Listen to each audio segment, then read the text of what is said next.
Salut tout le monde, j'espère que vous allez bien. On se retrouve aujourd'hui pour une nouvelle vidéo. Ça faisait longtemps que j'en avais pas fait et comme vous avez pu le voir dans le titre, c'est une vidéo coiffure.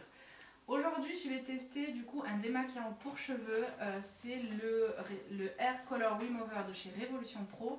J'avais déjà testé le Color Before, je crois, je sais plus. Bref, peu importe. Qui vendent aussi sur le site de Make Up Revolution d'ailleurs. Mais là, je me suis dit, je vais tester la marque de Révolution. Voilà, parce que je crois que non, c'est moins cher, il me semble. Je sais plus. Bref, de toute façon, je vous aurais mis les produits dans la barre d'infos, comme d'habitude. Ce qu'il faut savoir, c'est que là, clairement, j'avais les cheveux violets.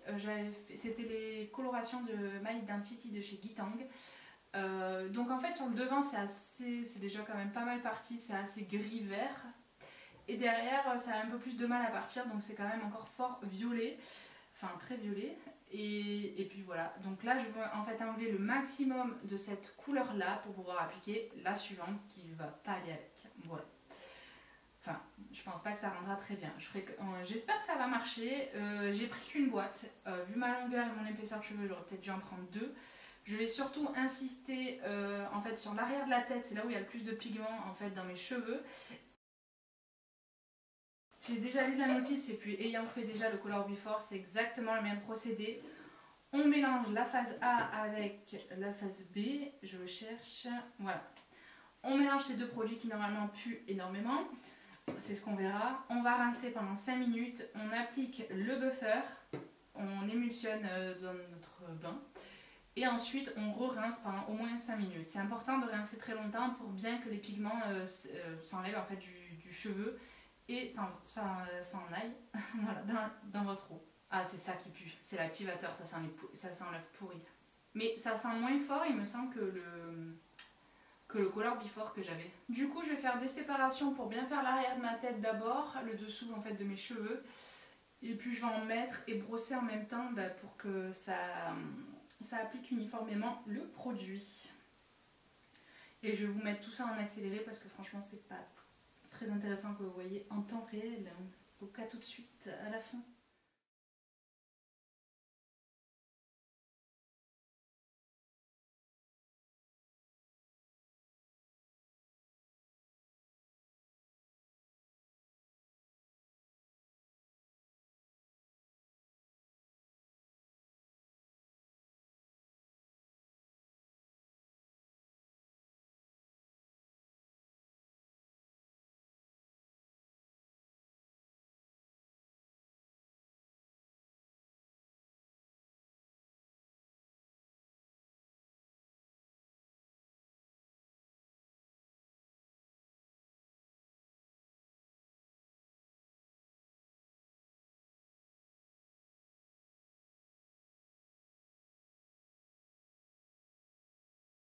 Voilà, la pause est finie. Ils disent de laisser poser 45 minutes. Donc c'est ce qu'on va faire. Et puis on ira rincer donc avec de l'eau chaude bien sûr pour bien ouvrir les pellicules du cheveu et faire dégager un maximum de pigments en fait. Voilà, c'est ce qui est conseillé sur la notice. Je vais rincer, donc après une fois qu'on aura rincé 5 minutes à l'eau chaude, on appliquera le buffer qu'on fera mousser pendant au moins 1 minute dans nos cheveux et on rincera pendant 5 minutes. Et ensuite on appliquera le petit conditionneur qui est livré avec aussi. Voilà, à laisser poser aussi je sais plus combien de temps, mais très peu de temps. Il marque 1 minute aussi, juste voilà, je pense que c'est pour les renourrir un petit peu parce que c'est un produit assez asséchant. Et puis voilà, et puis après je vous montre le résultat. Et bon, voilà, donc là je viens de rincer j'allais dire le Color Before, mais non, le Hair Color Remover de chez Revolution Pro. Ça n'a pas tout enlevé, voilà, ça se voit de toute façon. Du coup je suis passée du violet au bleu, ce qui est normal puisque pour faire du violet il faut mettre du bleu dans la coloration. Mais je pense qu'on va rester sur cette base là puisque finalement j'ai changé d'avis, je vais faire la couleur dans cette vidéo. Et je vais vous révéler du coup ce que j'avais choisi. En fait, toujours chez Révolution, ils ont sorti des couleurs mais aussi pour les brunes. En fait je voulais faire un vert foncé, assez foncé en fait pour la saison, pour l'hiver. J'ai une coupe dégueulasse, j'ai mes cheveux pas lissés, c'est horrible, on dirait des cheveux crépus. Bref, du coup je me suis dit je vais tenter ça parce que chez les blondes le vert qu'ils proposaient c'était plus un vert citron assez flashy un peu comme ma montre.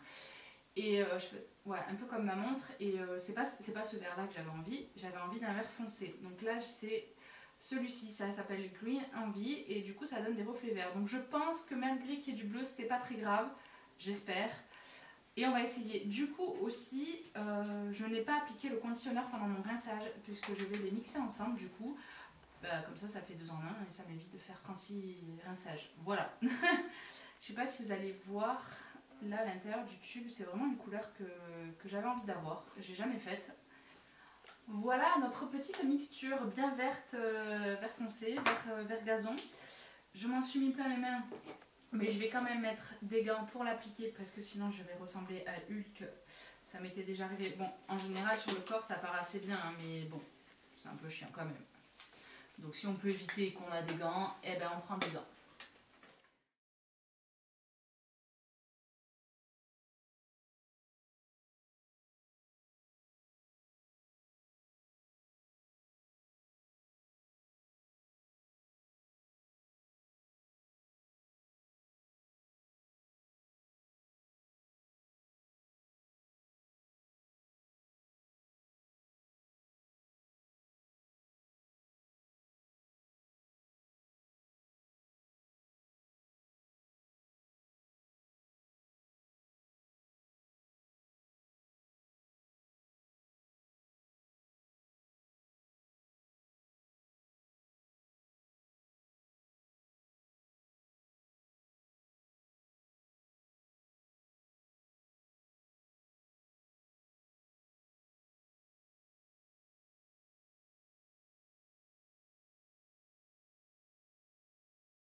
Bon ça y est, j'ai enfin fini d'appliquer toute la couleur. Je pense que certains là où mes cheveux étaient le plus bleus, ça va faire quelque chose d'un peu plus turquoise foncé.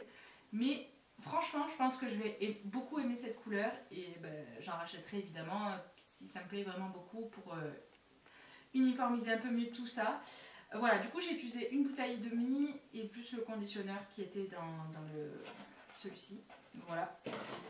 Et on va laisser poser ça plus d'une demi-heure. De toute façon c'est du semi-permanent donc si vous dépassez c'est pas grave. Je vais aller mettre du cellophane sur la tête, mon bonnet parce que ça prend mieux avec la chaleur en fait. Donc pour n'importe quelle couleur d'ailleurs. Et je vais aller aussi promener mon chien en même temps. C'est pour ça le bonnet ça va me servir, j'aurai moins l'air d'une tête de con. Bref, et voilà le résultat final. Ce que je vous ai pas montré c'est que en fait avec ce qui me restait de coloration du coup que j'avais pas utilisé les 2 bouteilles, j'ai refait parce qu'en fait quand j'ai rincé la première fois il y avait les endroits où c'était vachement bleu, où c'était encore très bleu et là du coup ça fait un vert plus foncé et ça fait un peu plus harmonieux. Mais par contre j'adore la couleur. Je suis mais trop fan de cette couleur, je trouve que ça me va bien sans vanter. Ouais franchement j'aime beaucoup pour la saison, je trouve ça top. Et c'est clair que je pense que je vais recommander parce que ça s'applique assez bien, ça sent bon, mes cheveux sont tout doux malgré du coup le color remover que j'ai fait juste avant qui est quand même assez asséchant. Et du coup j'avais utilisé le conditionneur utilisé avec les produits et franchement j'aime beaucoup, voilà. Dites-moi ce que vous en pensez, si cette couleur vous plaît. Donc color remover, ce que je peux en dire c'est que vu la couleur que j'avais de base, il fallait que je m'attende à ce que ça parte pas tout d'un coup. J'aurais dû prévoir d'acheter 2 boîtes pour éliminer un peu plus le reste de couleur. Cependant, avec 2 applications de la couleur là, du Make Up Revolution, c'est nickel. Et par contre, si vous avez une base blond clair, enfin uniforme, on va dire, Première application, ça sera nickel. Surtout sans diluer pour avoir une couleur bien intense. Après, ça dépend bien sûr de l'intensité que vous voulez. Par contre, le produit est marqué pour les brunes. Là, sur ma racine noire, clairement, il n'y a aucun reflet vert. Rien du tout. Donc là, j'ai perdu mon temps à faire mes racines alors que ça n'a servi à rien. Et en même temps, perdu produit, évidemment. Voilà. Il y a marqué, après j'ai vu sur la bouteille, il y a marqué ça marche mieux sur les bruns clairs. Ouais. Ok, donc du coup c'est plus du châtain que du brun clair. Moi je suis brune, j'ai pas les cheveux noirs. Par contre ça a annulé les reflets en fait, par contre, en contrepartie. Ça n'a pas fait de reflets verts, mais ça a annulé le côté un peu chaud de mes cheveux. Voilà. C'est normal, ça peut servir de tonnerre aussi le vert. Donc voilà, ça a enlevé le côté orange, je crois, enfin rouge en fait de mes cheveux. Voilà, ça fait juste un peu plus foncé, mais c'est pas, voilà, ça fait pas de reflet vert comme j'aurais voulu. C'est pas grave, mais il faut le savoir. Donc si vous êtes aussi foncé que moi au niveau de la racine, que vous voulez juste avoir un ton vert sur vos cheveux, c'est mort. Il faut être ou décolorer légèrement vos cheveux, mais vraiment je pense que c'est léger, hein, il faut que ce soit pour avoir un vert foncé intense. Enfin ouais, un vert foncé, un vert sapin. En tout cas, j'espère que cette vidéo vous aura plu. Moi, je vous fais plein d'énormes bisous et à bientôt.